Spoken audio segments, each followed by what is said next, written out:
kita sepakati kemarin itu adalah monoteisme Abraham. Nanti Bang Zuma membuka dengan premis dari Bang Zuma tentang apa yang mau disampaikan. Boleh di awal itu Bang Zuma boleh sampaikan bagaimana perspektif dari iman Bang Zuma mengenai monoteisme Abrahamik, dan nanti kemudian Bang Zuma boleh pertanyakan kepada kita, kepada saya sebagai orang Kristen, apa saja yang mau Bang Zuma pertanyakan dan diskusikan. Nanti saya akan jawab dan juga akan pertanyakan kembali.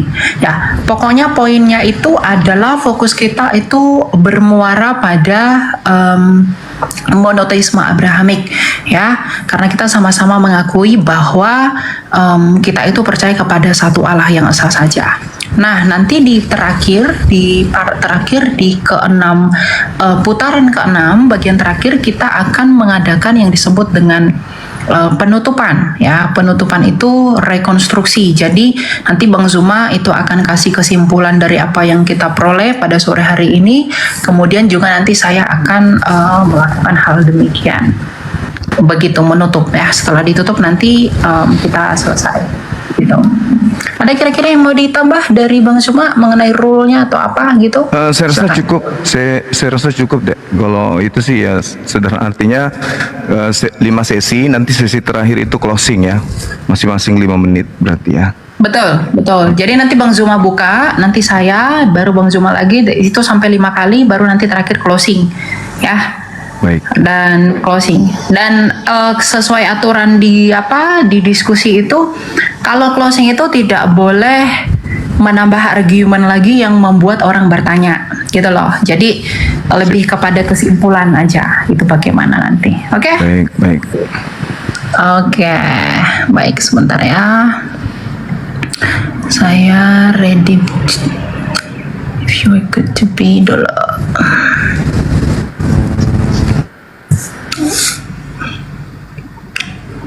Belum dimulai, teman-teman yang tahu nomor HP Excel saya mohon supaya jangan nelpon ya.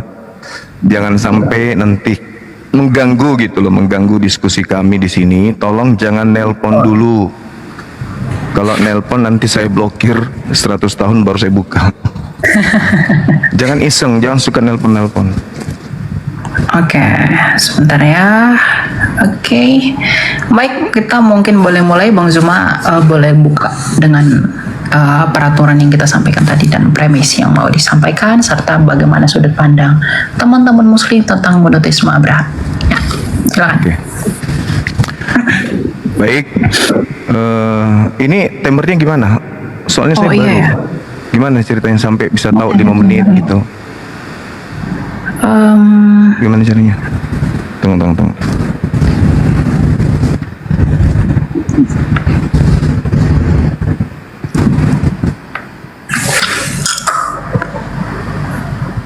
Oh iya ya, bentar. Ya, itu ya, silakan. Oh ya, baik. Bismillahirrahmanirrahim. Assalamualaikum warahmatullahi wabarakatuh. Sahabat-sahabat sekalian, semangat sore. Pada sore hari ini saya bersama adik kita Elia membahas tentang konsep agama keyakinan terkait dengan monoteisme, dalam hal ini Abrahamic atau yang kita kenal dengan Nabi Ibrahim. Jadi saya mengawalinya dengan sebuah ayat dalam Al-Quranul Karim dalam surah An-Nahl ayat 123. Allah Subhanahu wa taala menjelaskan, Bismillahirrahmanirrahim. Tsumma auhayna ilaika an ittabi'a millata Ibrahim hanifa wa ma kana minal musyrikin. Jadi Islam datang kemudian dengan titah dari langit mengajarkan sebuah konsep di mana Allah Subhanahu wa taala menitipkan sebuah akidah kepada baginda Rasulullah Muhammad SAW, di mana akidah yang tertanam di sana adalah mengikuti millah atau ajaran yang kemudian menjadi hukum akidah kepada Nabi Ibrahim alaihissalam. Ada 3 item yang kemudian yang ditanamkan oleh Nabi Muhammad SAW kepada umatnya sebagai pengikut Nabi Ibrahim alaihissalam. Yang pertama terkait dengan tauhid. Nabi Ibrahim adalah sosok manusia pilihan yang setelah kemudian terjadinya bahtera, dia adalah orang yang pertama diperkenalkan sebagai sosok yang mengajarkan satu Tuhan. satu Tuhan, satu hakikat Tuhan, satu pribadi Tuhan, tidak lebih daripada itu. Oleh karena itulah kemudian pokok akidah ini yang menjadi sandaran kemudian umat Islam. Begitu Rasulullah Muhammad SAW menanamkan sebuah akidah yang begitu hebat sampai hari ini. Innani anallah la ilaha illa ana. Jadi aku ini adalah Allah, tidak ada Tuhan selain aku. Dan itu diperkenalkan kemudian oleh Nabi Muhammad SAW sebagai keturunan daripada Nabi Ibrahim alaihissalam. Yang kedua, terkait dengan prosesi ibadah. Prosesi ibadah yang terkait dengan persembahan melibatkan oknum lain, yaitu kurban. Jadi Nabi Ibrahim alaihissalam dalam Al-Quran surah As-Saffat itu jelas sekali diperintah oleh Allah kemudian untuk mempersembahkan anaknya. Lalu kemudian Nabi Ibrahim menerima ujian itu. Nabi Ibrahim kemudian menyatakan dengan keikhlasan sepenuh hati untuk mengorbankan anak sematawayang, anak tunggal yang dia punya. Belum ada yang lain, baru satu. Maka nama anak tersebut adalah Ismail. Tuhan mendengarkan doanya agar beliau diberi anak. Alhamdulillah beliau diberi anak. Kemudian yang ketiga adalah terkait dengan diri sendiri, yaitu sunnat.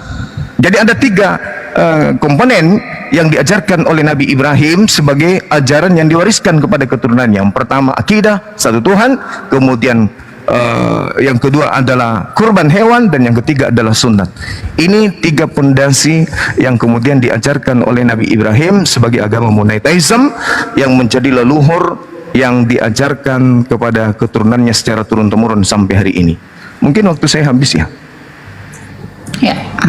Ada, terima kasih. Waktunya habis ya. Oke. Kok nggak muncul timer ini?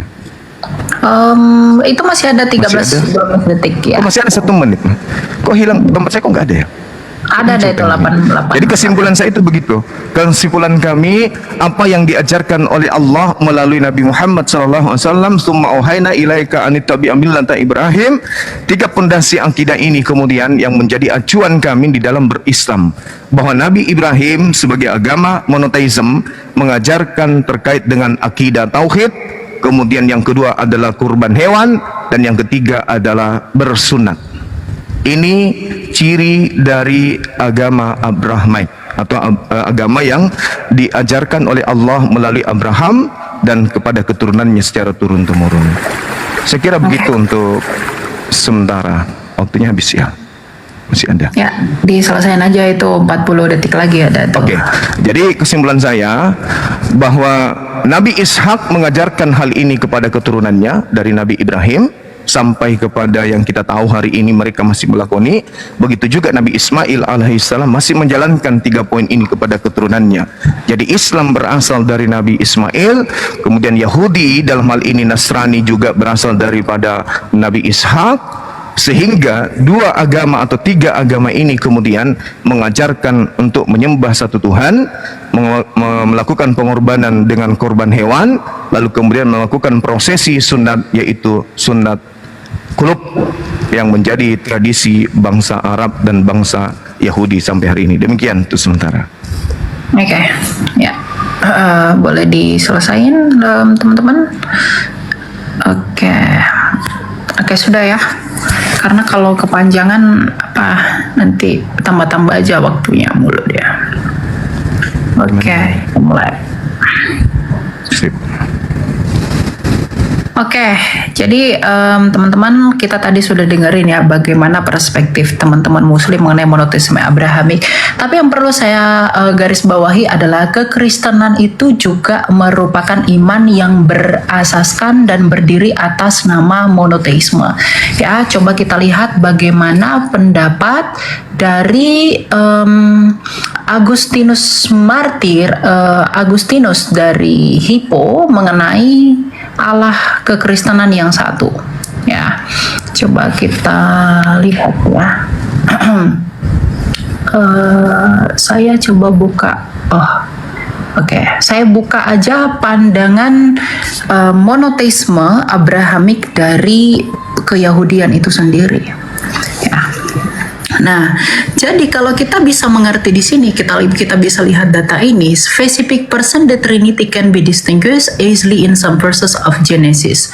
Kalau kita melihat bahwa bahkan di dalam kitab Kejadian pun iman Abrahamik itu memang mengacu kepada Allah yang esa atau Allah yang satu. Kekristenan dengan jelas dan gamblang kita mengakui iman yang satu, tapi kesatuan Allah itu yang bagaimana? Nah, tadi kalau Bang Zuma mengatakan monoteisme yang mereka yakini itu adalah satu pribadi Tuhan, tetapi nampaknya iman Yahudi dan kekristenan itu mulai punya perspektif yang berbeda. Ya, coba kita lihat bagaimana pandangan Yahudi sendiri mengenai kata Ha Elohim di sini. Ini buku dari Jewish Trinity dari Yoel Nathan, ya, seorang Yahudi. Nah, Ha Elohim is a Hebrew from meaning all the gods. When referring to Yahweh, Ha Elohim denotes the person of the Trinity. Ya. Kemudian DOT mentions that these people saw or told to Ha Elohim the Trinity. Enoch dalam Genesis, bahkan Abraham pun begitu. Nah, kalau kita melihat Abraham, menyangkut argumentasi dari Bang Zuma tadi yang mengatakan bahwa Abraham itu mengajarkan satu pribadi Tuhan. Tetapi kalau kita melihat di sini di dalam kitab Kejadian, ya, yang merupakan sumber utama yang mengungkap siapa itu Abraham dan tertua, di sini mengatakan Abraham said God's Elohim. They caused me to wonder, itu adalah bentuk plural from my father's house dalam Kejadian 20 ayat 13, ya. Jadi di dalam Kejadian itu sendiri memang Abraham itu mengaku Allah itu esa, tetapi keesaan Allah itu adalah sebuah misteri yang tidak dapat dijelaskan, ya, dan itu tentu saja berkaitan dengan misteri Allah di dalam kata-kata iman Ibrani itu sendiri, dan itu nanti akan kita lanjut ke Trinitas, gitu, ya. Ini, nah, di dalam Trinitas kita bisa melihat bahwa Tuhan itu dalam pengakuan iman kekristenan kita selalu mengaku, misalnya dalam pengakuan iman Nisea, bahwa kita percaya Allah itu esa, tetapi keesaan Allah itu bisa dijelaskan yang dijembatani melalui pemahaman Trinitas. Jadi melalui Trinitas kita bisa mengetahui bagaimana dan seperti apa Allah kita yang satu itu. Itu tentu relevan dan lebih menjernihkan ide kemonoteismean Abraham di Perjanjian Lama. Karena tentu kita bisa melihat di sini bahwa Abraham itu tidak mengatakan God atau Eloah, tetapi dia mengatakan Elohim. Ya, di sini dikatakan a plausible interpretasi is that two person of the Trinity appear consecutively to tell Abraham to leave Haran. Ya, jadi memang Abraham itu menyembah satu Tuhan, tapi satu Tuhan yang bagaimana? Nah, ternyata itu sudah dijawab di dalam kitab Kejadian, teman-teman.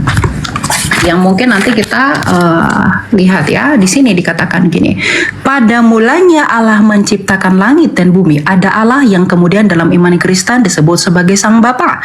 Bumi belum berbentuk dan kosong, gelap gulita meliputi samudra semesta dan roh Allah. Ada roh Allah, dan kemudian berfirmanlah ada. Jadi ada Allah yang disebut sebagai Sang Bapa, ada rohnya Allah yang kemudian disebut dengan Roh Kudus, dan ada firman Allah sebagai daya cipta Allah. Jadi meskipun Abraham mengajarkan iman monoteisme dan di dalam Perjanjian Lama ide mengenai Trinitas itu sudah ada dan prinsipnya sudah ada, tetapi hanya kekristenan yang secara sempurna mengelaborasi kebagaimanaan Allah itu sesuai dengan sabda Tuhan kita Yesus Kristus dalam Matius 28 ayat 19 yang berkata, baptislah mereka dalam nama Bapa dan Anak dan Roh Kudus. Ya, jadi monoteisme Abraham itu dilanjutkan oleh kekristenan tapi dengan konsep dan pemahaman yang lebih sempurna. Begitu. Ya. Silakan. Masih ada kayaknya waktunya ya? Enggak, sudah. Sudah habis. Ya, silakan. Oke, baik. Ya. Jadi kalau berbicara mengenai konsep ketuhanan, monoteisme, itu tidak akan pernah kemudian berubah menjadi tiga atau berapapun. Yang namanya monoteisme itu segala aspek yang ada pada dirinya itu harus merujuk kepada hakikat yang satu itu. Memang dikenal dalam tradisi Yahudi sama seperti di Islam. Beberapa kemudian kajian di Islam, misalnya dalam surat Taha, Allah menerangkan bagaimana dirinya, Allahu la ilaha illahu lahu al-asma'ul husna dan seterusnya. dan seterusnya. Bagaimana kemudian Allah menyatakan diri, Tuhan yang satu ini menyatakan diri dengan berbagai macam-macam sifat yang ada pada dirinya. Dan kita kenal di dalam bahasa Ibrani juga ada Eloah, kemudian ada Elohim, ada Elohai, kemudian ada lagi yang disebut Saddai, sifat dan seterusnya. Bukan berarti nama-nama ini merujuk kepada berbagai pribadi, membagi diri dan seterusnya. Karena pencipta langit dan bumi namanya monoteisme, berarti dia menganut ajaran satu tauhid. Seperti misalnya ketika kita berbicara mengenai Yod-Heh-Vav-Heh, seperti di dalam kitabnya saudara-saudara kita Yahudi, bagaimana mereka memperkenalkan Ehye atau Yod-Heh-Vav-Heh atau Hasem yang mereka kenal kemudian. Itu tidak merujuk kepada hakikat yang dua atau tiga, tapi merujuk pada satu hakikat saja. Ini yang perlu dipahami. Sehingga ketika kita berbicara mengenai ajaran Abraham, Abraham memperkenalkan Tuhan. Hanya satu Tuhan, hanya satu pribadi, satu hakikat. Bukan menjadi berbagi-bagi nantinya. Dan itu dianut sampai hari ini oleh orang-orang Yahudi. Ketika mereka mengatakan Vayomer Elohim El Moshe Ehye Esel Ehye, itu tidak merujuk kepada nanti berbagi-bagi pribadi, ada yang seperti menjadi anak, ada yang menjadi Roh Kudus. Itu tak ada itu dalam ajaran monoteisme. Itu ajaran yang muncul belakangan. Kenapa demikian? Karena di dalam kitabnya orang Yahudi itu yang menjadi tonggak akidah mereka utamanya di dalam 2 Samuel 7:22 misalnya. Tuhan itu maha tinggi sehingga dia tidak rendah. Karena kapan dia turun rendah, maka dia akan serupa dengan makhluk. Dia akan serupa dengan makhluk. Karena dia serupa dengan makhluk, maka dia akan dipersamakan dengan makhluk. Dengan demikian maka tauhid itu gugur, satu Tuhan itu gugur karena dia serupa kemudian dengan makhluknya. Apabila Tuhan itu sudah serupa dengan makhluk, maka dia tidak layak disebut Tuhan. Dia layaknya disebut dewa-dewa gitu. Nah, makanya saya mengatakan ketika berbicara mengenai Tuhan, Tuhannya Abraham, Abraham memperkenalkan kemudian pencipta langit dan bumi, itu cuma satu. Cuma satu. Orang Yahudi mengenalnya dengan Hasem, dengan konsep Yahweh, dikatakan di kitab mereka bahwasanya perkenalan ini kemudian muncul kepada Abraham, muncul kepada pengikutnya Ehye, Aser Ehye, bukan merujuk kepada pribadi yang berbagi. Bukan artinya nanti akan terpecah-pecah, begitu zamannya berubah maka Tuhan memperkenalkan diri dalam bentuk ini, dalam bentuk itu tidak diajarkan.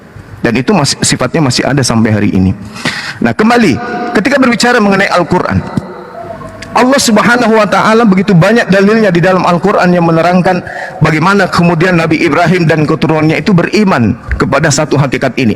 Qul amanna billah wa ma unsila ilaina wa ma unsila ala Ibrahim wa Ismail wa Ishaqa wa Yaqub wal asbat wa ma uti Musa Isa wan nabiyyuna min rabbihim. Semua nabi merujuk kepada satu hakikat ini, yaitu pencipta langit dan bumi, Rabbus samawati wal ard. Jadi kalau ada kemudian agama yang lahir kemudian belakangan membagi Tuhan menjadi 3 pribadi, itu sudah keluar dari konsep ajaran Abraham. Karena Tuhannya Abraham jelas menerangkan dirinya sendiri, tak ada yang lain.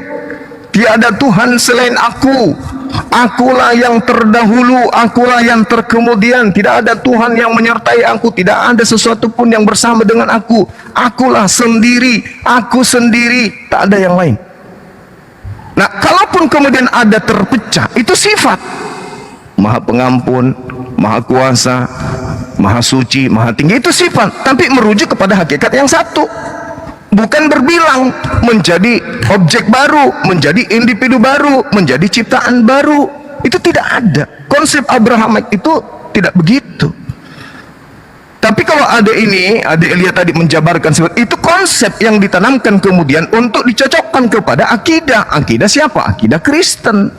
Tapi apakah itu cocok ketika merujuk kepada akidahnya Abraham? Apa polanya kemudian? Di mana kita bisa mengambil pola itu? Seperti yang dijelaskan tadi, ada nggak di ajaran Abraham tuh polanya kayak begitu? Tak ada. Paling Kejadian 1 nomor 26. Oke, udah. Iya, silakan. Udah Bang Zuma. Oke, sip. Oke. Ya. Oke, jadi kita mulai dulu ya sebentar. Ya. Sudah ya? Oke. Nah, Kalau kita merujuk kepada argumentasi Bang Zuma, ini saya catat dua hal ya. Satu, dalam segala aspek ehye asyir ehye tadi ya. Satu, monoteisme itu artinya satu dalam segala hal. Tapi Bang Zuma, dari tadi data saya yang membawa iman Yahudi sendiri, misalnya saya bawa adalah tentang data ini. Bagaimana Anda menjelaskan iman Abraham yang iman Abraham yang monoteisme tetapi ia menggunakan kata Elohim? Dan yang kedua, bagaimana Anda menyelaraskan satu dalam segala aspek di dalam kealahan yang esa kalau Musa sendiri nge-recounted how all the gods ha Elohim? Bagaimana Anda menjelaskan misteri pluralisme Tuhan di dalam keesaannya ini?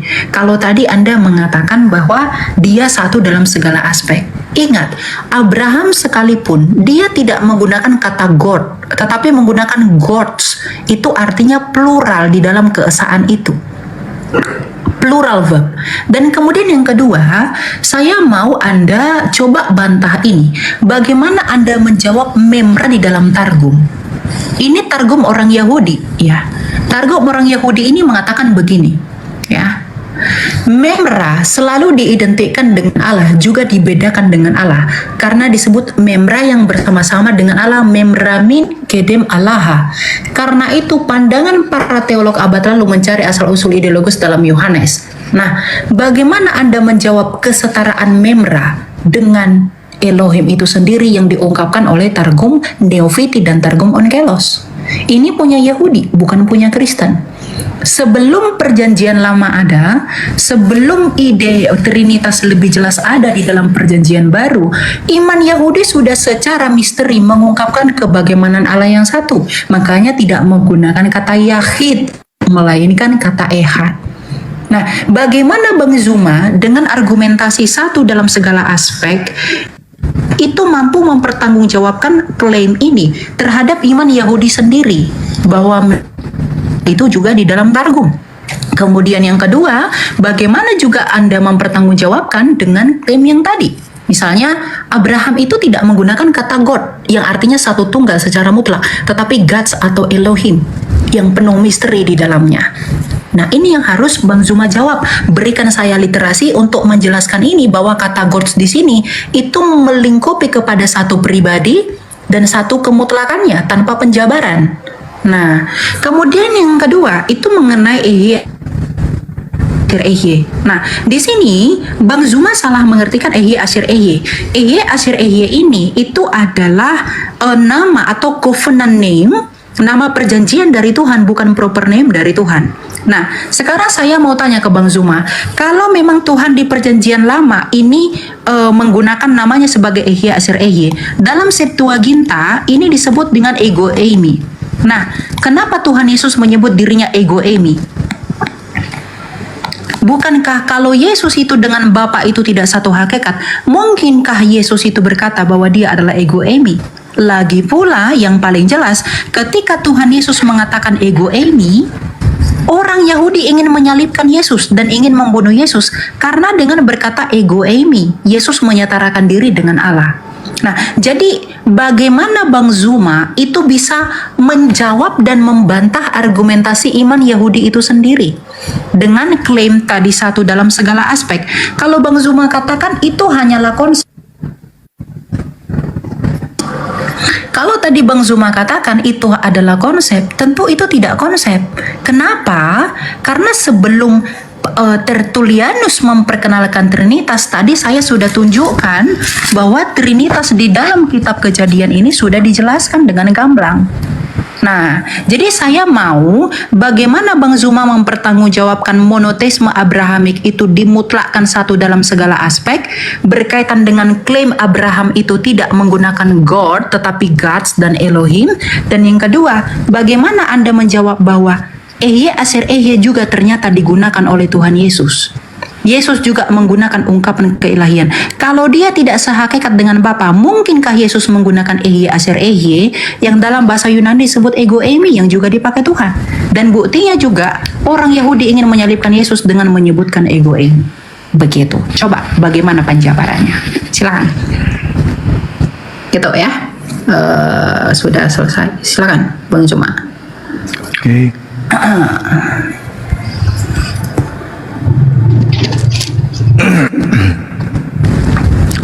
Udah? Enggak, silakan. Kok belum ada ya? Tunggu. Ya, silakan. Jadi kalau hanya berdasarkan ego emi, Paulus pun mengatakan kata ego emi. Tergantung konteks. Yesus mengatakan ego emi bukan berarti dialah Tuhan itu. Dia ditanya tentang siapa yang menyembuhkan, siapa anak tukang kayu, siapa Mesias itu. Ego emi, akulah dia. Bukan berarti siapa pencipta langit dan bumi itu adalah aku. Tidak. Contoh misalnya, pembulatannya ada dalam 1 Korintus 15 nomor 28. Yang saya katakan tadi, Yesus sebagai apa di sana? Yesus menaklukkan dirinya supaya apa? Mukjizat-mukjizatnya, kekuatan-kekuatannya, semua aspek yang ada pada dirinya kembali kepada Elohim. Tak ada yang lain.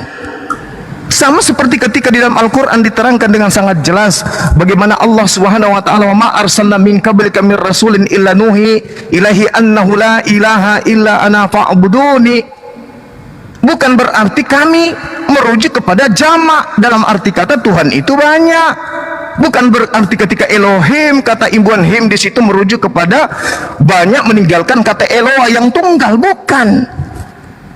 Sehingga tidak ada di dalam narasi agama Yahudi perintahnya kemudian sembahlah kami, selalu merujuk sembahlah dia, sembahlah dia, sembahlah dia, atau sembahlah aku. Tidak ada dikatakan sembahlah kami.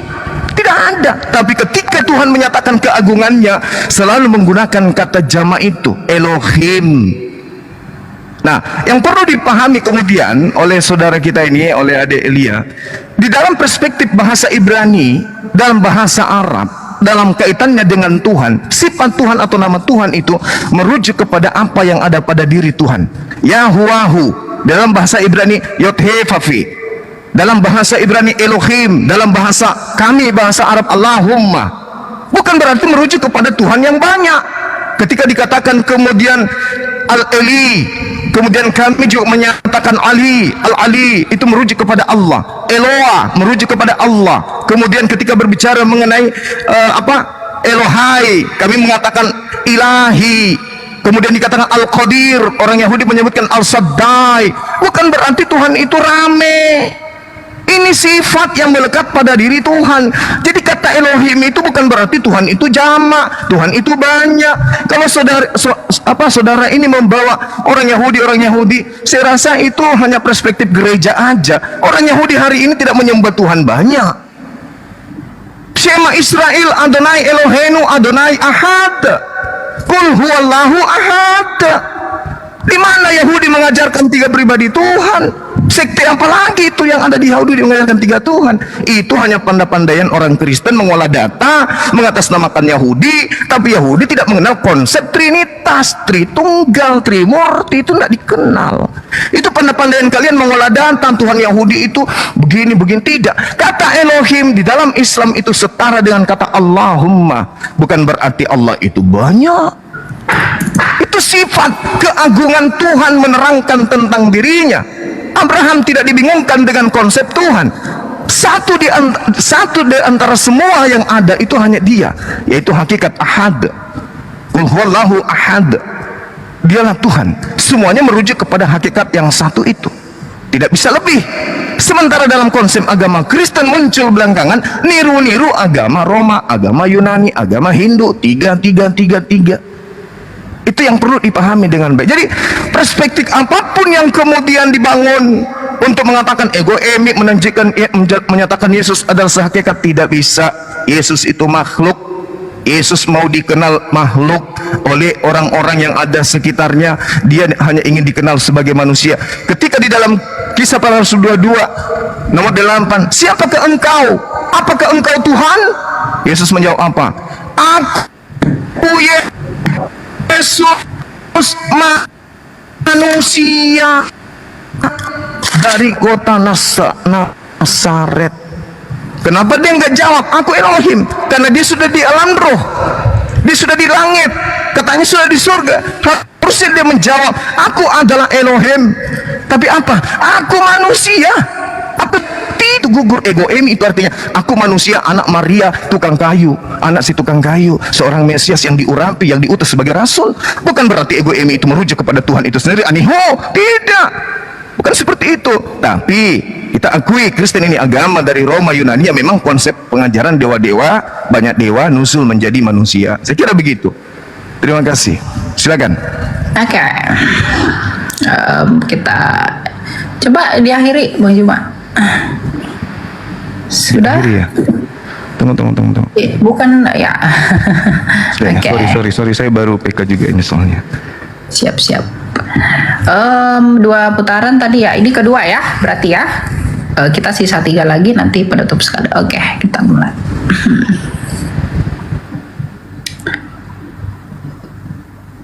Oke, ya. Yang pertama tentang ego emi, bahwa Rasul Paulus juga menggunakan ego emi. Yang kedua Elohim, Tuhan banyak. Yang ketiga Tuhan Yesus adalah makhluk ya. Yang pertama ego emi. Kalau memang Rasul Paulus mengatakan bahwa dia adalah ego emi, lalu adakah orang Yahudi yang ingin membunuh dia karena dia menyetarakan dirinya dengan Allah? Lalu kenapa Yesus dengan berkata ego eimi dan klaim dari dirinya, lalu Yesus itu ingin dibunuh oleh orang Yahudi karena dengan berkata demikian ia menyamakan dirinya dengan Allah? Itu yang pertama. Kemudian yang kedua, mengenai Elohim itu adalah Tuhan yang banyak. Nah, saya tidak menyatakan bahwa Elohim itu merujuk kepada Tuhan yang banyak, tetapi Elohim itu merujuk kepada uncompounded singleness dari keesaan Allah itu. Bagaimana penjabaran Allah yang esa itu dijelaskan oleh kata Elohim itu tadi. Dan ternyata ya iman Yahudi pun mengakui itu. Nih, sebentar saya tunjukkan ya. Bahwa Tuhan itu, ini tadi yang saya selalu membawa ini ya, biar Bang Zuma itu coba bantah saya dengan data ya. Ini, coba ini Bang Zuma diperhatikan. Demala Yahweh di dalam Keluaran 3 ayat 2 ya, Exodus said he was the El Shaddai. El Shaddai ini bukan nama orang sembarangan, karena El ini Elohim who appeared to the Patria dalam Kejadian 17 ayat 1. Nah, lalu kenapa malah Yahweh ini juga disebut sebagai Yahweh kalau memang Tuhan, kalau Allah itu hanya satu mutlak secara tunggal dalam pribadinya? Bagaimana Bang Zuma menjawab ini? Kemudian yang kedua yang mau saya concern itu adalah tadi Bang Zuma sama sekali tidak menjawab atau membantah mengenai memra yang di dalam Targum. Bang Zuma kalau katakan ini buatan orang Kristen, mohon maaf, Anda boleh cek Targum Neofiti dan juga Targum Onkelos. Kenapa memra dan juga Elohim itu setara dalam hal ini? Kalau memang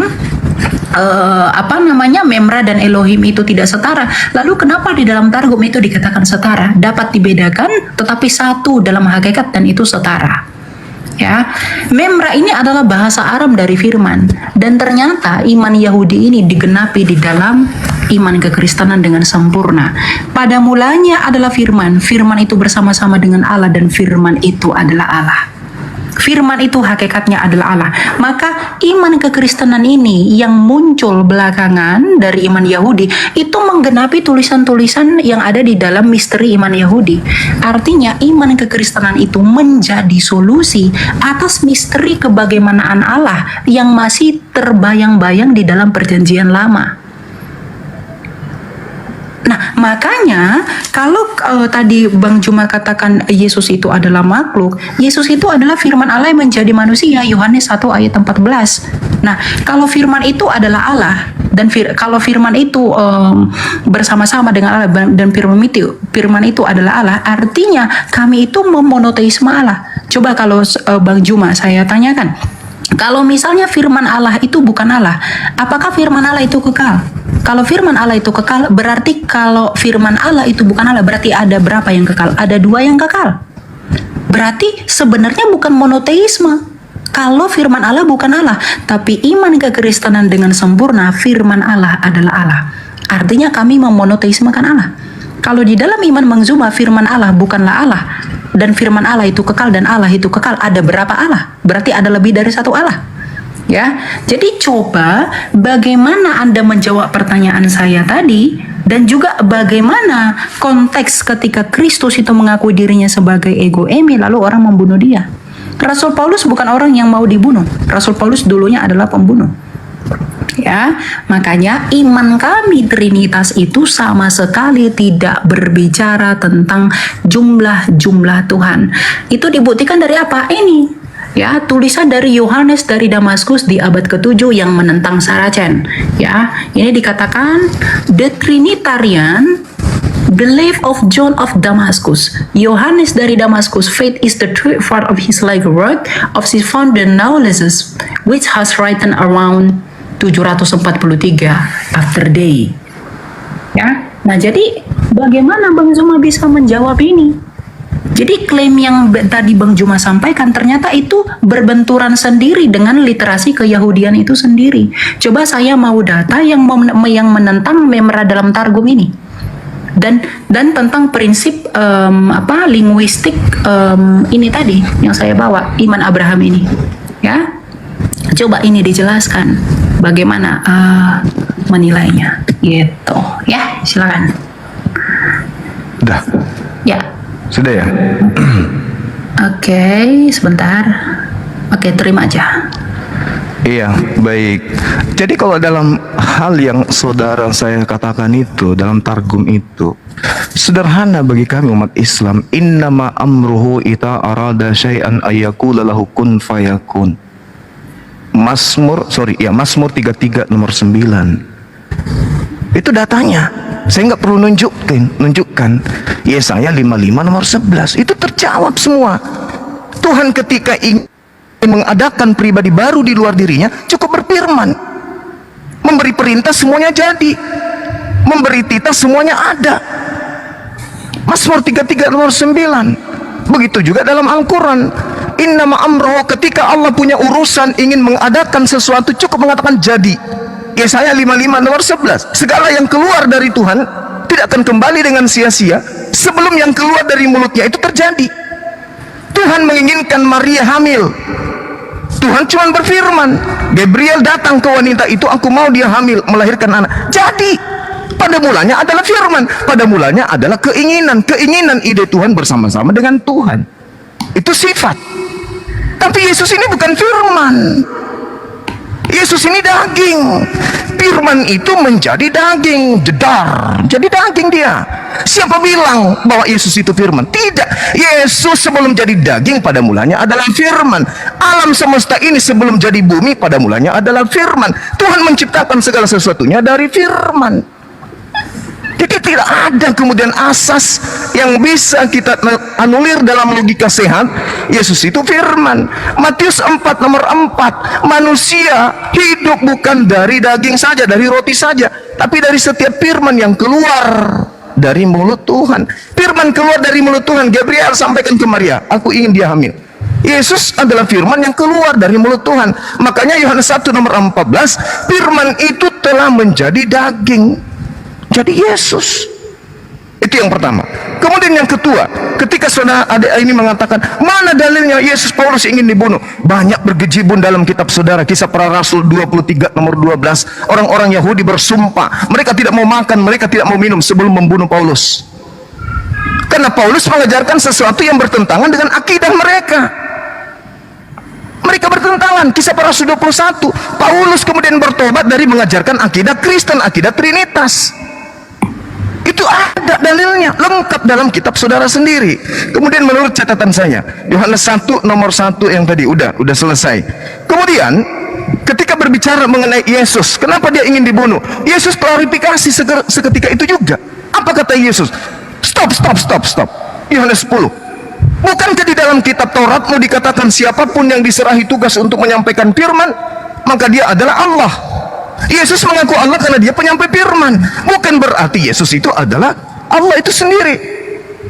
Sehingga ajaran tauhid yang diajarkan oleh Abraham tidak bisa diganggu oleh Kristen. Kristen memiliki pola sendiri. Sekuat apapun Kristen mengais kata Elohim, kata Eloah dan seterusnya, tidak akan pernah bisa selesai. Nanti habis sesi ini saya akan bahas tentang Sadai, nama Tuhan itu yang kaitannya dengan Elohim. Tapi yang pasti, saudara saya, sekuat apapun kalian, sudah 2000 tahun, kalian tidak pernah kemudian satu tempat ibadah untuk menyembah kepada hakikat yang sama. Karena kenapa? Sembahan Kristen berbeda, sembahan Yahudi berbeda, sembahan yang diajarkan oleh Nabi Abraham, Ishak dan Ismail itu berbeda dengan sembahannya orang Kristen. Mau tidak mau, suka ataupun tidak, itulah kenyataannya.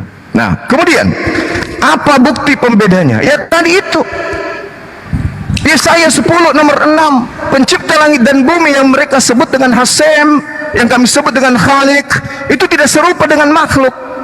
Sembahan kalian serupa dengan makhluk. Pertama roh, sang bapak roh, itu makhluk. Yang kedua anak. Siapa anak ini? Yesus, makhluk. Siapa lagi? Burung merpati, makhluk.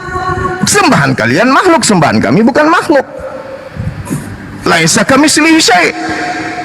Yeremia 10 nomor 6 tidak serupa dengan makhluk. Tuhan Anda makhluk, jadi beda.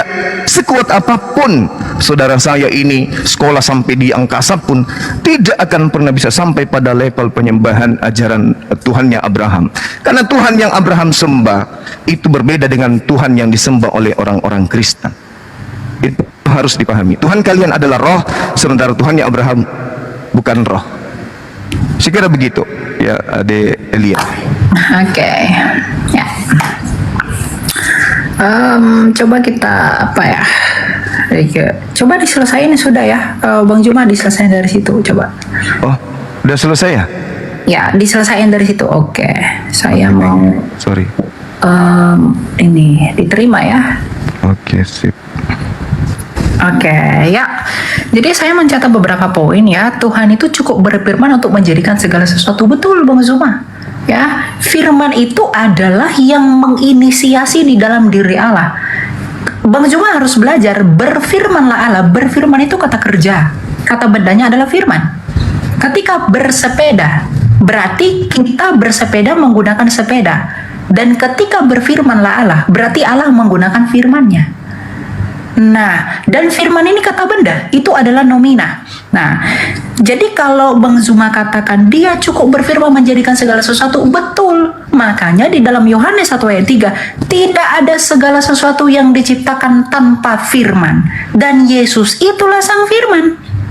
Nah, yang kedua, kalau Bang Zuma katakan tadi firman itu keinginan, Bang Zuma perlu belajar kaidah bahasa Yunani. Ya, saya pengen tahu itu dapat literasi dari mana. Nih, kata logos, kita studi kata. Pada mulanya adalah firman, firman itu bersama-sama dengan Allah dan firman itu adalah Allah. In the beginning was the word and the word was God and the word was God. Coba lihat di sini menggunakan kata logos. Studi lebih lanjut tentang kata logos. Logos itu nomina, Bang Juma. Ini nomina. Kata benda, artinya kalau Bang Zuma mengatakan firman itu adalah keinginan, itu salah. Logos itu adalah nomina. Bang Zuma belajar dari mana logos itu adalah keinginan. Bedakan kehendak, bedakan logika atau logos. Logos dalam bahasa Yunani, logic dalam bahasa Inggris, logika atau ilmu dalam bahasa Indonesia. Ya. Jadi kalau Bang Zuma mengatakan firman itu keinginan, waduh, itu sangat ditentang oleh iman Yahudi dan Kristen. Karena menurut studi kata sekalipun firman itu adalah nomina.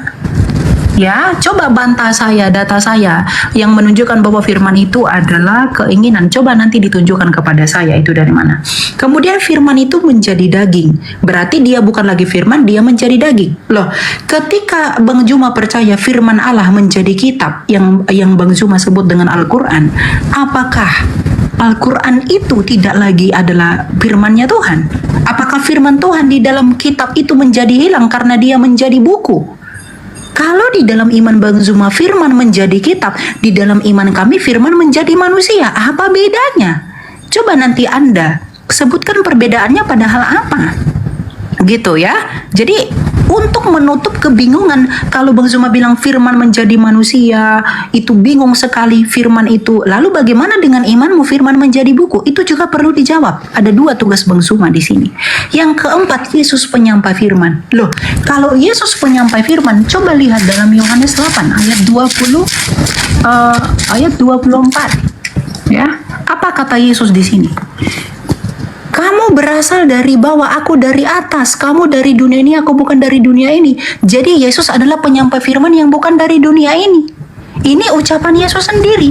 Bagaimana Bang Zuma membantah ucapan Kristus sendiri yang mengatakan bahwa dia datang dari atas? Adakah nabi-nabi yang pernah mengklaim bahwa dia datang dari atas, Bang Zuma? Apakah Elia, Musa, Henok, atau nabi yang manapun mengaku datang dari atas? Coba ini dipertimbangkan, ya. Jadi tugas Bang Zuma itu adalah bagaimana firman itu keinginan menurut studi kata Yunani ini. Coba dijelaskan, saya pengen tahu. Yang kedua, firman itu menjadi daging. Kalau firman menjadi daging, dia kehilangan firman. Lalu bagaimana dengan firman menjadi buku? Apakah dia kehilangan firman di dalam kitab itu? Yang ketiga, Yesus menyampaikan firman. Yang keempat, roh itu adalah makhluk. Kalau roh itu adalah makhluk, Yesus berkata Allah itu roh. Apakah Allah itu makhluk menurut Yesus? Apakah Anda menganggap Yesus itu sesat? Kalau Anda menganggap Yesus itu sesat, lalu kenapa Anda menggunakan perkataan Yesus untuk menentang argumentasi saya? Yesus sendiri yang mengatakan Allah itu roh. Dan kalau Anda tidak percaya, berarti Anda mengatakan Allah itu adalah makhluk.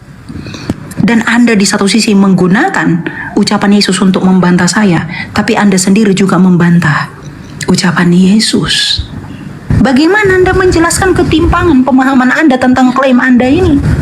Ya, coba dijelaskan. Dari mana firman itu keinginan menurut studi kata tadi? Lalu firman menjadi daging, bagaimana dengan iman Anda? Firman menjadi buku. Apakah dia kehilangan firman? Yang ketiga, Yesus penyampai firman. Penyampai firman yang datang dari atas dan bukan dari dunia. Dan roh itu adalah makhluk. Berarti Yesus berbohong. Tapi kenapa Anda menggunakan ucapan Yesus untuk membantah saya? Begitu. Ya, silakan. Oke, baik. Ya, makin lucu ini. Ya, sesi saya boleh deh di-clear atau gimana? Oh ya, oke, bentar. Saya terima di sini. Ya. Ya, silakan. Ya, jadi yang pertama, Yesus mengklaim dia dari surga. 1 Korintus 15:48. Makhluk-makhluk surgawi sama seperti Yesus yang berasal dari surga. Gugur. Jama. Makhluk dikatakan di sana dalam bahasa Yunaninya koikos. Coikos. Makhluk-makhluk berasal dari surga sama seperti Yesus yang berasal dari, gugur dia di situ. Kemudian catatan saya ada beberapa hal. Firman jadi buku. Siapa bilang firman jadi buku? Tak ada. Tak ada konsep di Islam firman jadi buku, tak ada. Yang ada kalam dibukukan, kalam disatukan dalam sebuah buku. Dan kalam itu bukan buku. Buku itu ciptaan, kertas dan tinta. Nih. Ini ciptaan. Firman menjadi daging. Siapa bilang firman jadi daging? Maksudnya firman Allah kepada Maria agar Maria melahirkan seorang anak. Firman itu mewujud sesuai dengan kehendak Elohim, dia jadi daging. Jadi firman bukan daging. Apa buktinya? Yesus masih menerima firman. Segala firman yang engkau berikan kepadaku telah aku sampaikan kepada mereka. Yohanes 17:8, Yohanes 12:49, lebih sadis lagi. Aku tidak berkata-kata dari diriku sendiri. Loh, katanya kamu firman. Yang dikatakan firman, kun, jadi, maka jadi. Mazmur 33 nomor 9, memberi perintah, maka semuanya ada. Yesus, aku tidak dapat berbuat apa-apa dari diriku sendiri. Gugur lagi. Gugur. Jadi konsep firman yang Anda imani selama ini keliru besar. Firman jadi daging, salah. Tidak ada firman jadi daging, tidak ada perkataan. Nah kemudian ketika saudara berbicara mengenai logos, seakan-akan mau ngajarin Bang Zuma, Anda juga harus membedakan antara etos, patos, dan logos. Logos itu dalam bahasa Ibrani dafar. Dafar itu adalah kegiatan Tuhan di dalam menciptakan, mengadakan sesuatu yang tidak ada menjadi ada. Maka dia dafar, berlogos, berkata. Berkata dengan kata memang beda. Berkata, pekerjaan kata itu adalah apa yang keluar dari yang dikeluarkan dari pekerjaan berkata tadi. Contoh nih, saya berkata, jadilah sumur. Sumur itu bukan saya, tapi sumur itu pada mulanya adalah perkataan dari saya. Bukan berarti sumur itu adalah saya. Jadilah Yesus, jadilah firman. Itu enggak ada seperti itu.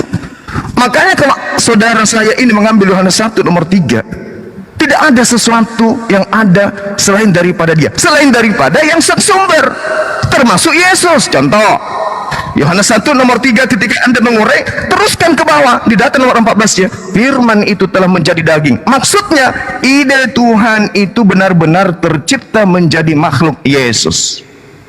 Jangan Anda kaitkan lagi ke Elohim. Elohim itu jamak, sehingga oh dia adalah Tuhan itu sendiri turun jadi. Enggak sampai segitu.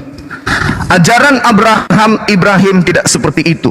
Agama Nabi Ishak dan juga Nabi Ismail tidak seperti itu. Makanya kesalahan fatalnya itu di situ. Konsep firman yang Anda anut itu kelirunya di sana. Firman itu adalah kata. Berfirman itu adalah berkata.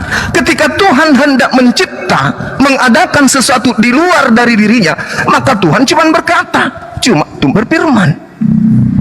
Makanya Yesus mengatakan Yohanes 8:42, endingnya di situ. Tapi yang harus kita pakai akal, bukan iman. Yesus mengatakan apa? Aku datang di atas muka bumi ini menjadi daging, bukan atas kehendakku. Halo, berarti dia bukan sang firman. Berarti dia bukan dafar, tetapi dia adalah buah yang dihasilkan kemudian dari pikiran, ide, gagasan Tuhan. Tuhan menginginkan menciptakan sebuah mujizat di tengah-tengah Bani Israel. Nabi Musa diutus. Kisah para Rasul 13 nomor 23, Tuhan menginginkan kemudian juru selamat di tengah-tengah Bani Israel. Yesus diutus. Jadi Yesus ini pada mulanya adalah firman. Betul, Yesus pada mulanya adalah firman. Yesus pada mulanya adalah ide. Ide itu bersama-sama dengan Tuhan, dan ide itu keluar dengan cara Tuhan berfirman. Apa buktinya? Gabriel pada bulan ke-6 datang menyampaikan firman itu kepada Maria. Tuhan yang Maha Tinggi menginginkan engkau hamil. Hamil dia. Jadi Yesus pada mulanya adalah firman. Firman itu bersama-sama dengan Tuhan, dan firman itu telah menjadi daging. SARS sudah menjadi makhluk hidup bernama Yesus. Makanya Yesus bukan Tuhan, bukan Elohim, tetapi manusia 100%. Demikian, silakan. Oke. Saya ini coba akhir dulu, Bang Juma. Sorry. Iya. Okay. Sudah. Ya sudah, sebentar ya. Ya. Oke, yang pertama Yesus menyampaikan firman. Tadi Bang Zuma katakan, inilah makanya perlunya Bang Zuma dengan kerendahan hati saya mengajak Anda untuk belajar lebih dalam lagi ya. Tadi kita berkata Yesus adalah Logos. Nah, coba kita analisa kata Yohanes 17 ayat 8. Di sini Bang Zuma mungkin tidak tahu dan belum belajar masalah firman ya. Di sini coba kita lihat, sebab segala firman yang kau sampaikan kepadaku. Nah, firman di sini, firman yang didapat Yesus dari Bapa itu bahasa Yunaninya apa? Firman di sini rema, bukan logos. Jadi bedakan ya Bang Zuma ya antara rema dan logos. Dan Yesus itu adalah, nih kita lihat di dalam ini tadi di dalam nih, pada mulanya adalah firman. Firman itu bersama-sama dengan Allah. Coba lihat dalam Yunaninya, dalam naskah Textus Receptus, logos. Jadi Bang Juma pun lagi dan lagi masih gagal.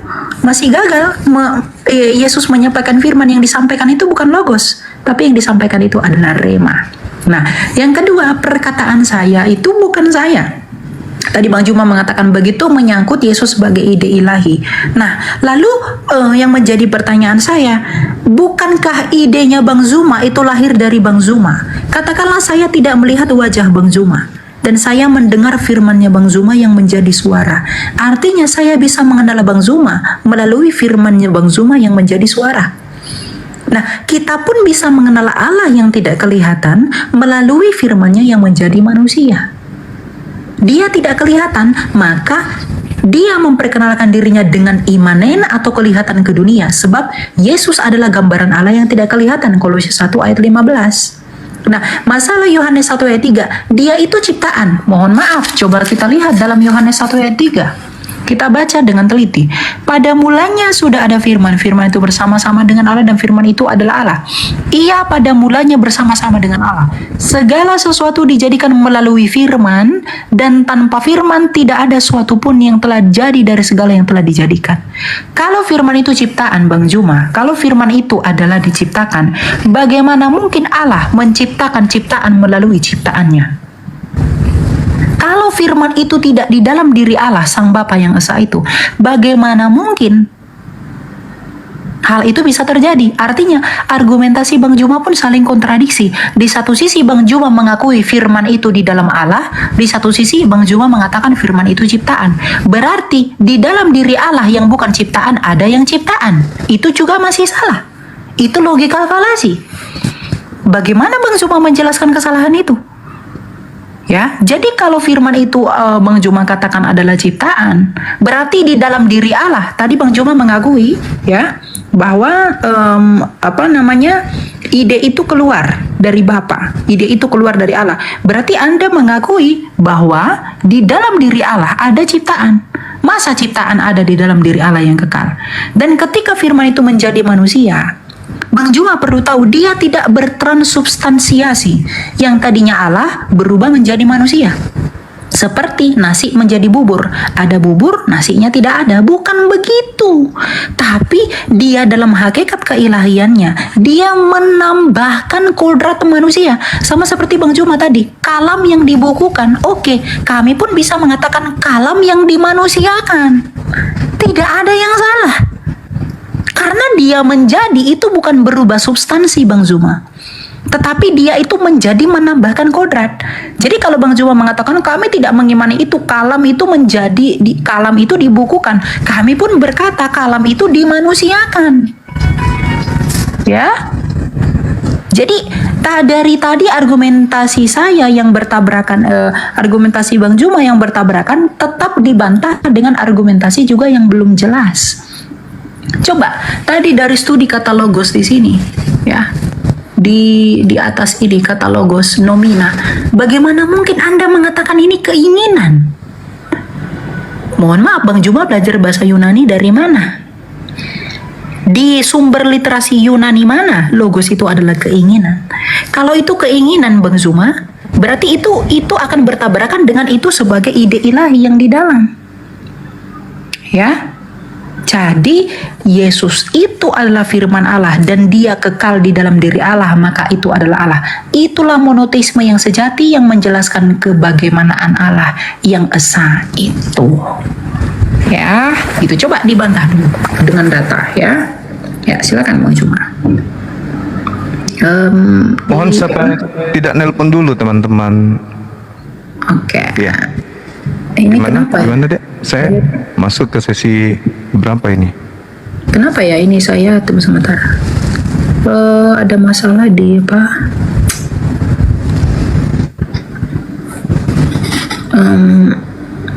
Saya tidak bisa tekan layar ini. Kenapa ya? Sebentar ya. Ada masalah.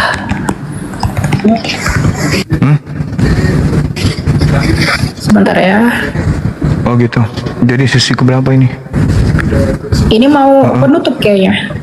Bentar. Kenapa ya layar saya? Bentar ya. Jadi masih Ini bisa. kalau saya keluar itu bakal end nggak dianya? Enggak ya? Coba bicara dulu sama admin saya. Kalau dia end, soalnya layar saya tuh kenapa ini mungkin verifikasi. Iya, Ya? kita nunggu yang 1 menit 53 detik ini, Kak. Nanti baru dilanjutkan lagi untuk Enggak, maksud saya itu adalah layarnya saya ini tidak bisa ditekan. saya juga.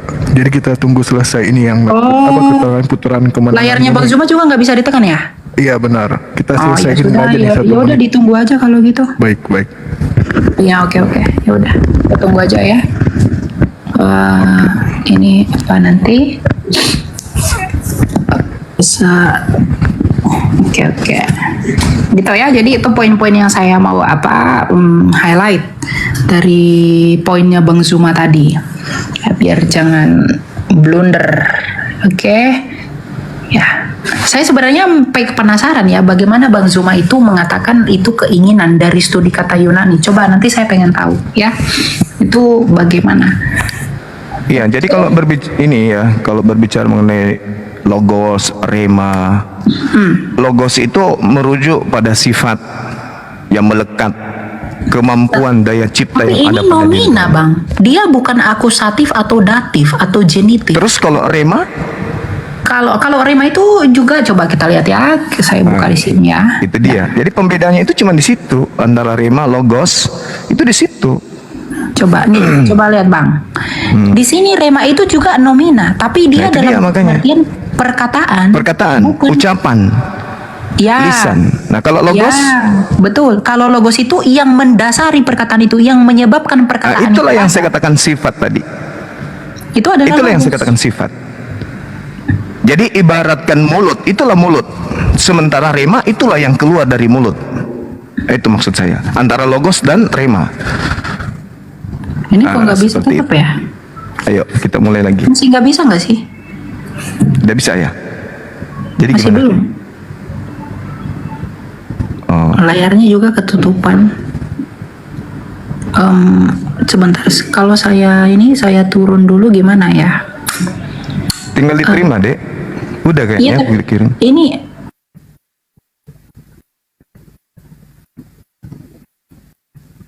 Gimana ya? Ini sesi terakhir kan? Atau closing ya? Belum ya? oke. Sebentar Bang. Ada apa ini masalah itu tadi? Oke. Lanjutlah. Mulai. Oke. Ya, Iya. lanjutlah. Jadi ada hal yang menarik dari ungkapan terakhir tadi dari Delia yang mengatakan bahwa Tuhan menambahkan. Nah, di sini sebenarnya inilah kehadiran Kristen itu di situ. Jadi ajaran Abrahamik ini, ajaran tauhid ini itu kemudian ditambahkan dengan konsep Tuhan menambahkan kodrat manusia. Nah, pada saat Tuhan menambahkan kodrat manusia inilah jatuhnya kepada ciptaan. Kemanusiaan ini ciptaan. Makanya dikatakan firman, logos, sifat yang ada pada diri Tuhan, ide, gagasan, keinginan Tuhan yang ada pada diri Tuhan, daya cipta, daya penciptaan yang ada pada diri Tuhan itu Tuhan aktualisasikan dalam bentuk perkataan. Maka dia berkata, keluar dari sifatnya, logosnya yang melekat pada diri Tuhan itu, kemudian dia mengatakan, aku hendak menciptakan makhluk bernama Yesus dari seorang wanita perawan bernama Maria. Itu logos, sifat yang melekat pada diri Tuhan. Sifat ini kemudian terrealisasi dengan rema, dengan dia berfirman. Maka malaikat Gabriel menyampaikan kepada Maria, terrealisasilah apa yang ada. Begitu daging ini jadi manusia karena dia dikasih roh, kemudian dia menerima rema, dia menerima kehendak firman Tuhan. Makanya ketika Yohanes 17:8 saudara tunjukkan kata itu memang betul, Yesus menerima rema. Oke, Yesus menerima perkataan. Yes, jadi sang logos menitipkan kemudian rema, ucapan kepada sang perantara, yaitu Yesus yang adalah makhluk. Itu tidak salah di sana, itu tidak keliru. Yang jadi permasalahan kemudian adalah ketika Yesus ini yang adalah makhluk yang berasal dari sifat Allah yang adalah logos yang melekat pada diri Allah, kemudian menerima rema, dianggap sebagai Tuhan itu sendiri, sehingga ada konsep menambahkan kodrat daging. Daging ini ciptaan. Apa mungkin Tuhan menambahkan ciptaan pada dirinya dan ciptaan itu kemudian menjadi Tuhan juga? Ya tidak mungkin lah. Itu konsep para dewa. Kalau dewa-dewa Roma Yunani, iya, makanya muncul kata Theos. Theos itu dewa. Dewa nuzul menjadi manusia, mengambil daging menjadi setengah dewa setengah manusia. Itu betul. Tapi kalau dikatakan kemudian pencipta langit dan bumi yang dikenal dengan sebutan Hasem menambahkan pribadi baru dalam bentuk daging, oh itu nggak ada di ajaran Nabi Ibrahim, Abrahamik, itu nggak ada yang kayak gitu. Itu murni dari ajaran Kristen aja yang bikin. Makanya konsep logos ini dalam hal ini adalah pada mulanya adalah firman ini menjadi daging, itu hanya ada di Kristen. Yohanes 1 ini nggak diimani oleh orang-orang Yahudi, karena itu sangat mengganggu ajaran tauhid mereka, mengganggu ajaran yang diajarkan oleh Nabi Abraham atau kakek mereka. Ini yang perlu dipahami. Sehingga ketika kita gulirkan permasalahan kodrat yang ditambahkan pada diri Tuhan ini, apakah ciptaan atau pencipta? Nah, itu masalah di situ. Ketika saudara mengatakan menambahkan kodrat manusia, pertanyaannya, jasadnya, dagingnya, berupa kaki, tangan, semua yang ada pada diri, ini ciptaan atau pencipta? Siapa yang kemudian mengadakan sesuatu yang tidak ada menjadi ada? Maria tadinya tidak punya anak, tiba-tiba muncul bayi. Siapa yang menciptakan bayi imut ini? Karena ini adalah hal yang ditambah-tambahkan kemudian, sehingga Yesus mendapatkan posisi dari Trinitas ini. Yesus jadi bagian, dagingnya jadi bagian, jadi Tuhan. Sehingga kata Elohim dimaknai jamak, Tuhan itu banyak. Nah sekarang permasalahannya muncul ketika Tuhan menambahkan kodrat manusia, daging, darah, kulit, tulang, rambut, kuku. Ini apa? Ciptaan atau bukan? Karena dia adalah hal baru. Anak Maria ini adalah hal baru. Maria tadi yang tidak memiliki anak, tiba-tiba menjadi anak. Nah inilah kemudian yang perlu dipahami oleh saudara-saudara Kristen, bahwa batilnya konsep Trinitas itu nyata terlihat dengan adanya penambahan pribadi Tuhan yang merupakan manusia. Gambarannya Kolose 2:9, Filipi 2 nomor 6 sampai nomor 8. Tuhannya Bani Israel mengambil daging manusia. Apakah daging ini ciptaan? Nah itu masalah besar. Demikian. Oke, berarti nanti ini saya dulu, baru nanti setelah saya Bang Juma tutup, saya juga tutup ya. Udah 5 soalnya. Oke. Betul ya? Oke, ya. Oke, saya harap teman-teman dapat manfaat ya dari apa yang kita sampaikan. Jadi teman-teman, kesimpulan itu tetap ada di dalam penonton ya. Kita itu diskusi saja by data, dan Anda yang menimbang sendiri saja gitu. Oke, kita lihat. Oh, sebentar. Dikirim deh kayak tadi. Oke, ya. Oke. Udah? Yes. Oke, ya, puji Tuhan ya. Nah, yang pertama saya mau bantah yang pertama ya. Bang Juma mengatakan itu adalah buatan Kristen. Ya, Bang Juma mungkin akan mengatakan itu buatan Kristen karena dari tadi Bang Juma belum mampu membantah ini. Memra dalam Targum. Bang Zuma, kalau memang firman itu menjadi manusia itu ide Kristen, di dalam iman Yahudi memra itu menjadi malah Yahweh di dalam data ini. Nih, Bang Zuma. Malah Yahweh dalam Exodus, dia menjadi teofani. Memra itu menjadi teofani. Dan memra itu juga disembah. Artinya ide firman Allah menjadi manusia itu bukan punya Kristen doang, tapi Yahudi juga mengakui itu. Malah Yahweh, memra dalam Targum tadi. Ya, saya tidak heran mungkin tadi Bang Zuma tidak mengatakan itu tidak ada karena belum menjawab ketimpangan dalam argumentasi ini. Ini belum dibantah sama sekali. Ini punya Yahudi, ya. Nah, kemudian yang kedua itu adalah logos itu sifat. Nah, kalau logos itu adalah sifat, saya ingin ajak Bang Zuma berbicara lebih jauh. Bagaimana mungkin sifat itu adalah nomina, Bang Zuma? Sifat itu adalah adjektiva, bukan nomina. Adjektif, cantik, manis, lucu, itu sifat. Itu adjektiva. Tapi logos ini nomina, nominatif. Apakah Bang Zuma itu mau mengubah yang nomina dalam iman, dalam pemahaman Yunani itu menjadi adjektiva?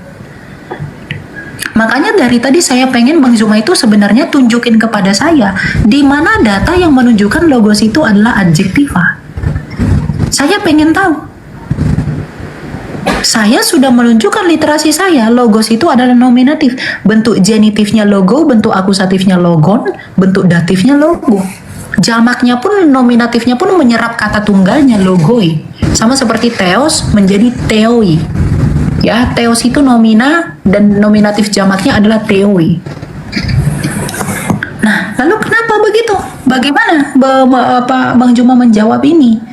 Bagaimana Bang Zuma mungkin dengan mudah membolak-balikkan istilah, tapi tidak ada literasi yang disampaikan, ya. Nah, yang ketiga, Yesus itu adalah makhluk. Oke, Yesus itu adalah makhluk karena dia menjadi manusia.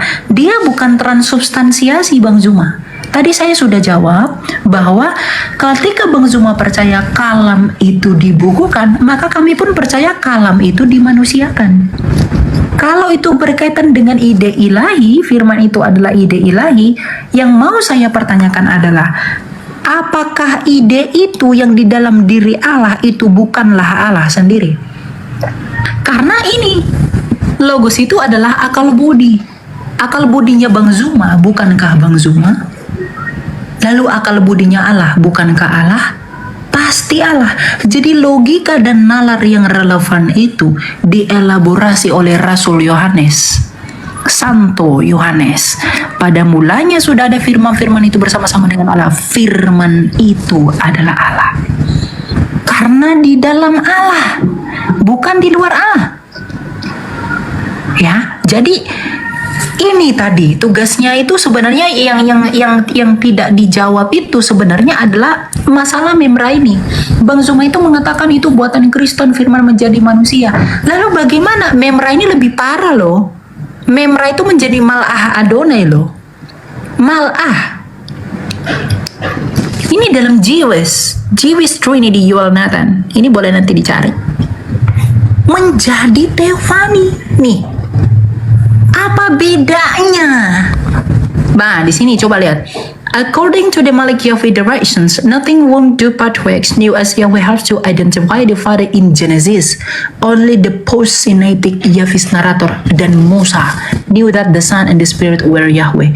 Jadi Musa pun di dalam bukunya Yoel Nathan ini, Bang Zuma, ya, dalam iman Yahudi, Musa pun mengetahui bahwa putra dan roh itu adalah Yahweh. Bagaimana ini? Ini tidak dibantah dari tadi. Saya nunggu bantahan ini. Dan ini, bagaimana Anda membalikkan domina itu menjadi adjektiva? Begitu ya. Jadi persoalannya kiranya tidak selesai karena itu tidak terjawab. Ya, literasinya. Ya, silakan, Bung Zuma. Oke, baik. Jadi ini closing ya. Ya, betul. Saya yang akhirnya atau gimana? Terserah. Oh, udah Bang Zuma, lanjut aja. Saya bentar, saya match ya, silakan. Oke, baik. Ya, jadi sederhana sebenarnya, itu masalah sepele, tapi dibuat seperti sedramatis, ya sangat dramatis sehingga seakan-akan itu luar biasa. Sebenarnya kalau kita mau melihat bagaimana pendalaman materi tentang malah Elohim, coba kita lihat dalam Kejadian 31 nomor 11. Memang yang datang ke sana itu malaikat dan diakui sebagai Elohim itu sendiri. Bahkan Yesus pun menganggap dirinya Eloah. Yohanes 10 nomor 34 kan dibantah semua data-data Anda itu dibantah oleh Yesus. Anda Yesus hidup hari ini, Anda datang dengan membawa itu, Yesus bantah data itu. Yesusnya yang pasang badan. Yesus mengatakan apa? Bukankah di dalam kitab Tauratmu dikatakan siapapun yang diserahi tugas untuk menyampaikan firman, maka dia adalah Allah, maka dia adalah Elohim. Dan itu tidak bisa dibatalkan, kata Yesus. Nabi Musa juga mengaku Elohim. Innani anallah la ilaha illa ana. Apakah Nabi Musa itu adalah Allah? Bukan. Saya juga ketika di atas mimbar masjid, saya juga mengatakan innani anallah la ilaha illa ana. Apakah berarti saya adalah Allah? Ini adalah unsur yang harus dipahami, bahwa ketika Tuhan menyampaikan firman, maka para utusan menyampaikan firman itu tanpa menambah, tanpa mengurangi. Itu poinnya. Jadi kalau hanya berbicara malah Elohim, apa hubungannya? Banyak data di dalam kitab saudara. Keluaran 33 Kejadian 22 nomor 11, kemudian Kisah nomor 7, nomor 35, 38, nomor 53. Lalu kemudian Kisah Para Rasul 10 nomor 4. Semua kemudian mengatakan malah Elohim, mengaku sebagai Elohim. Nah, kemudian konsepnya yang datang kepada Nabi Musa, kita lihat di dalam misalnya Kisah Para Rasul 7, untuk membantah iman orang Kristen bahwa Nabi Musa bertemu dengan Tuhan. Ternyata dikatakan di Kisah Para Rasul yang berfirman kepada Nabi Musa itu adalah malaikat. Musa ini yang telah mereka tolak dan mengatakan, siapa yang mengangkat engkau menjadi pemimpin dan hakim? Musa ini telah diutus oleh Allah untuk berbicara kepada malaikat. Malaikat yang menyampaikan firman kepada dirinya, bukan kemudian Tuhan yang langsung. Di data nomor 38, Musa ini yang menjadi perantara di sidang jemaat yang ada di padang gurun di antara malaikat. Malaikat ketika datang kepada Nabi Musa, malaikat itu tidak mengatakan, hai Musa, aku malaikat. Tidak, dia mengatakan, akulah Elohim. Bukan berarti malaikat itu Tuhan, tidak. Inilah yang perlu pendalaman materinya agak-agak diangkat sedikit supaya jangan terus-terusan sama pengajaran-pengajaran paganisme Roma Yunani. Kemudian Al-Quranul Karim menjelaskan di dalam surah Al-Ankabut ayat 44, khalaqallahu as-samawati wal ardi bil haqq inna fi zalika laayatin lil mu'minin. Allah menciptakan langit dan bumi dengan hak, dengan kebenaran. Lalu kemudian sungguh pada yang demikian itu pasti terdapat tanda-tanda kebesaran Allah bagi orang-orang yang beriman. Itu sama ketika Tuhan menyatakan dirinya sebagai As-Saddai kepada Bani Israel. Tidak ada bedanya. Kemudian kalau Anda melihat di dalam kitab Kejadian 35 nomor 11, itu sangat jelas itu dikatakan di sana, wa yomer Elohim ini El Saddai, dan seterusnya. Itu sama. Lagi firman Allah kepadanya, akulah Allah yang maha kuasa, akulah Tuhan pencipta langit dan bumi, beranak cuculah yang, dan itu sama, akulah yang menciptakan semuanya. Sama ketika Tuhan mengatakan Bereshit bara Elohim, Elohim bukan berarti jamak di sana, tetapi Elohim sedang menyatakan dirinya sebagai pencipta langit dan bumi. Sama seperti ketika di Al-Quran, kami yang mewahyukan, kami juga yang menjaga. Bukan berarti kami itu jamak. Jadi kita orang Indonesia tidak boleh memahami kandungan kata bahasa Ibrani yang digunakan oleh Tuhan berfirman kepada para nabi, dan juga bahasa Arab yang digunakan oleh Allah Tuhan pencipta langit dan bumi berfirman kepada Nabi Muhammad. Salah kita. Kita harus kembalikan kepada sumber bahasanya. Sekarang ketika Tuhan mengatakan Elohim kepada Abraham, kepada Nabi Musa, apakah orang Yahudi menyembah Tuhan-Tuhanan? Apakah orang Yahudi punya banyak Tuhan? Tidak. Ketika Tuhan berfirman kepada orang Arab, Nabi Muhammad dengan mengatakan kata nahnu, apakah orang Arab punya banyak Tuhan? Tidak. Nah, inilah yang kemudian ingin saya katakan, bahwa pada kesimpulan ini agama tauhid itu hanya punya satu Tuhan, tidak ada ditambahi kodrat manusia, ditambahi kodrat burung merpati. Itu jelas. Saya kira begitu, Adik Eli. Ya, terima kasih.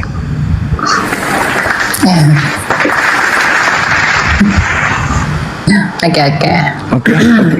Saya apa ini? Apa tugas ya? saya? Iya, sebentar. Coba dia, Pak, ya. Oke. Kirim deh, saya tekan di sini. Ya, Ada? silakan. Sudah? Oke, sip. Oke, jadi teman-teman, saya mau sedikit intermezzo aja dulu tentang apa yang disampaikan, bahwa malaikat itu juga disebut Elohim. Tapi apakah malaikat itu disebut Logos? Tidak pernah. Ya, jadi argumentasi Bang Zuma tetap terpenggal di sana. Nah, saya mau tutup teman-teman begini. Yang mau saya beritahukan kepada kalian adalah apa tadi yang disampaikan oleh Bang Zuma itu ternyata tidak mengcover apa yang saya minta dan saya maksudkan, karena dengan literasi yang saya bawa tadi yang menunjukkan bahwa logos itu nomina, kemudian Bang Zuma ubah itu menjadi adjektiva, saya berpikir bahwa adanya ketidakselarasan di dalam jawaban yang saya minta itu karena ternyata Bang Zuma menilai segala sesuatu itu tidak sesuai dengan standar ilmu pengetahuan.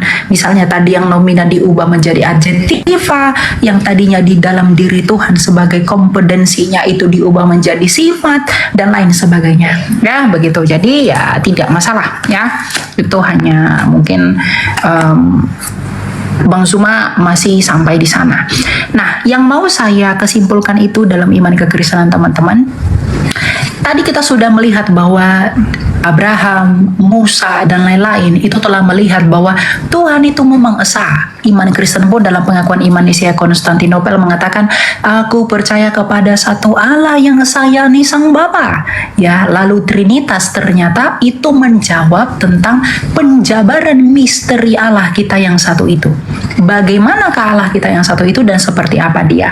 Kalau di dalam perjanjian lama Abraham itu melihat bayang-bayang Allah yang majemuk di dalam keesaannya, kemudian Musa menuliskannya dengan adanya Malah Adonai, kemudian dikonfirmasi oleh orang Yahudi sendiri di dalam Targum Yonatan, di dalam Targum Onkelos, di dalam Memra Targum Neofiti, itu menjadi kebingungan di dalam iman keyahudian ternyata sejak dahulu. Ya, sesuai dengan data dan literasi yang saya tunjukkan tadi. Namun, Kristus Raja Tuhan dan Mesias itu telah datang mengungkapkan dirinya dan seperti apa Dia. Makanya Tuhan kita Yesus Kristus bersabda dalam Matius 28 ayat 19, karena itu pergilah, baptislah mereka dalam nama Bapa dan Anak dan Roh Kudus. Artinya, keesaan Allah yang belum clear di perjanjian lama itu disempurnakan dan dijelaskan dengan baik oleh Tuhan kita Yesus Kristus. Meskipun di satu sisi Tuhan kita Yesus Kristus tetap mengatakan Allah itu esa, karena memang Yesus Kristus adalah firman yang keluar dari Allah, yakni Sang Bapa. Jadi iman yang sejati adalah iman yang dapat saling menubuatkan dan saling mengkonfirmasi serta saling menggenapi. Dan terbukti kekristenan adalah jawabannya, ya, sebagai satu di antara Abrahamik. Nubuatan para nabi itu sempurna digenapi oleh Kristus. Makanya dikatakan dalam Lukas 16 ayat 16, hukum Taurat dan nubuatan kita para nabi itu berakhir sampai tampilnya Yohanes Pembaptis, dan sejak saat itu kerajaan Allah diberitakan.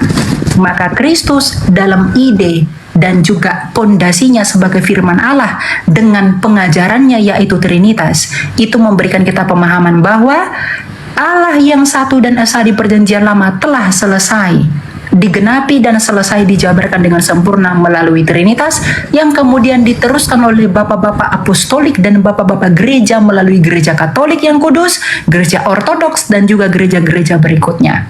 Jadi kekayaan iman kekristenan adalah kekayaan yang tidak bisa dijabarkan secara harafiah, tapi bagaimana Tuhan itu berkarya menjaga orisinalitas dan kemurnian dirinya yang sejati sebagai Allah yang benar melalui firman-Nya yang saling menggenapi. Jadi cross-lining antara nubuatan di perjanjian lama, gambaran Allah ada di Kejadian 1, ada Allah, ada Roh Allah dan firman Allah. Orang Yahudi masih dalam bayang-bayang, kemudian dalam Targum itu masih dijelaskan dengan tidak sempurna. Namun di perjanjian baru Kristus menggenapi itu dengan Bapa dan Anak dan Roh Kudus, sekaligus Dia adalah penggenapan dari hukum Taurat itu sendiri. Kolose 2 ayat 16 dan 17. Jadi kesempurnaan Allahnya Abraham, Ishak dan Yakub itu selesai dan ditutup di dalam Kristus menurut penulis surat Ibrani. Jadi keselamatan hanya ada di dalam yang benar, dan keselamatan hanya ada di dalam Kristus yang mengaku sebagai akulah jalan, kebenaran, dan hidup. Tujuan kita untuk hidup bukan untuk mati. Jadi percaya dan datanglah kepada Kristus yang memiliki hidup. Begitu. Terima kasih. Ya, gitu ya. Oke. Iya. Oke. Jadi gimana? Dengar-dengar Umi Dini juga menjadwalkan kita ya? Gimana Siapa? tuh? Umi Dini. Saya maksudnya gini, yang kami Chan ya. Minggu Iya, katanya, betul. tapi kalau Minggu saya nggak bisa soalnya saya ada pelayanan. Mungkin lain kali nanti kita diskusi lagi lah. Ya, soalnya saya juga ada jadwal. Saya juga kaget tadi kami Chan itu buat apa? Buat Minggu tanggal 21. Ya, padahal kita nggak ada janjian untuk tanggal persisnya segitu tuh nggak ada. Makanya saya hubungi Bang Zuma biar langsung aja ke orangnya gitu. Nantilah kita itu lagi. Ya. Iya. Jadi nanti kalau misalnya bisa komunikasi dengan beliau deh, nanti jangan sampai dia ini merasa gitu. Chat aja sama beliau. Ada nomor kontak beliau kan atau DM Ada sama di beliau? TikTok tapi bukan WA. Oh ya sudah. Nanti Ya. komunikasi aja ya. Ya, siap. Oke. Sehat-sehat Elia. Oke, Ya, sip. thank you Bang Zuma. Tuhan berkati Thank you. ya. Siap. Ya.